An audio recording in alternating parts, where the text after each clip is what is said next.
গাজন সন্ন্যাসীদের উপর মিথ্যা অভিযোগ আনা হয়েছে। এমনই অভিযোগ অবরোধকারীদের। অভিযোগের ভিত্তিতে গ্রামেরই এক যুবককে গ্রেপ্তারের প্রতিবাদে রাজ্য সড়ক অবরোধ করে বিক্ষোভ গাজন সন্ন্যাসী সহ গ্রামের সাধারণ মানুষের। দীর্ঘক্ষণ অবরোধের জেরে দেখা দিয়েছে তীব্র যানজট। ঘটনা পশ্চিম মেদিনীপুর জেলার চন্দ্রকোনা জারা এলাকায়।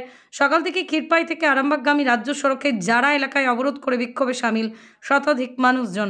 ফলে রাজ্য সড়কে দাঁড়িয়ে গেছে পণ্যবাহী গাড়ি থেকে যাত্রীবাহী বাস। অবরোধকারীদের অভিযোগ, গাজনের সময় জারা গ্রামের পাশে বৌরা গ্রামের কয়েকজন যুবকের সাথে গন্ডগোল বাঁধে। আর সেই গন্ডগোলের পরিপ্রেক্ষিতে মঙ্গলবার গ্রামের এক যুবককে পুলিশ গ্রেপ্তার করে।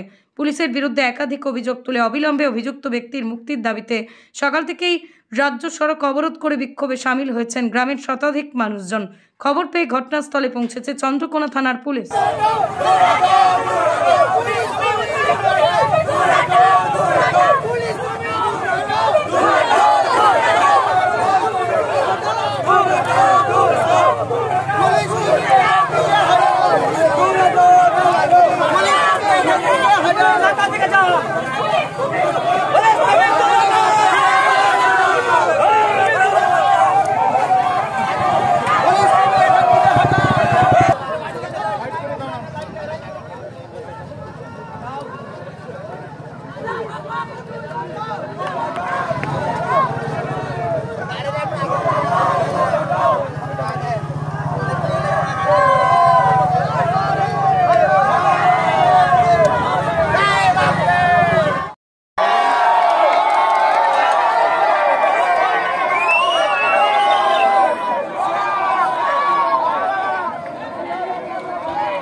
আমাদের গ্রামে যে গাজন অনুষ্ঠান চলছিল, সে গাজন অনুষ্ঠান চলাকালীন আমাদের কিছু বাইরে থেকে দুষ্কৃতী এসে হামলা করে। সেই হামলার প্রতিবাদ জানাতে গেলে সেই গাজন সন্ন্যাসীদের উপর মিথ্যে কেস দেওয়া হয় এবং তাদেরকে আটক করা হয়। সেই কারণে আজ এই গ্রামবাসী জমায়েত হয়েছে এবং আমাদের দাবি এবং নিঃশর্তভাবে ওই ছেলেদেরকে আমরা মুক্তির দাবি জানাচ্ছি। তার জন্য নিশ্চয়ই আমাদের গ্রামবাসী সহমত আছে।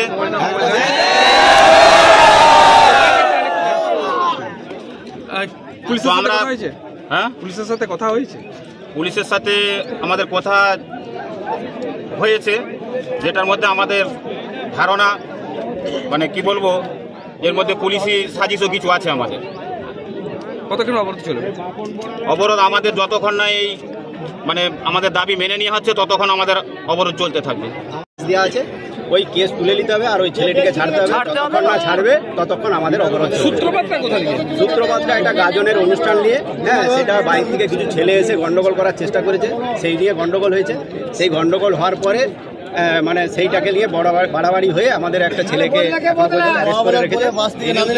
হ্যাঁ, কিছু জায়গায় ওরা গন্ডগোল পাকানোর চেষ্টা করেছে। আজ 3-4 দিন হলো, সেটার কোনো সমস্যার সমাধান হয়নি। তাই পুরো গ্রামবাসী এক হয়ে আমরা এই সিদ্ধান্ত নিয়েছি, যতক্ষণ না এই 10 জন ছেলের কেস তুলবে আর ওই ছেলেটিকে না ছাড়বে ততক্ষণ পর্যন্ত আমাদের এই অবরোধ চলছে। আপনারা এই অবরোধ শুরু করেছেন, পুলিশের তরফ থেকে এখনো পর্যন্ত কেউ এসেছে কথা বলতে? না, সেরকম এখনো পর্যন্ত কেউ আসেনি কথা বলতে। হ্যাঁ, আসলে আমরা তখন বিবেচনা করে দেবো, কিন্তু আমাদের যদি না কেস তুলে, যদি না ওই ছেলেকে ছাড়ে, এই অবরোধ চলছে।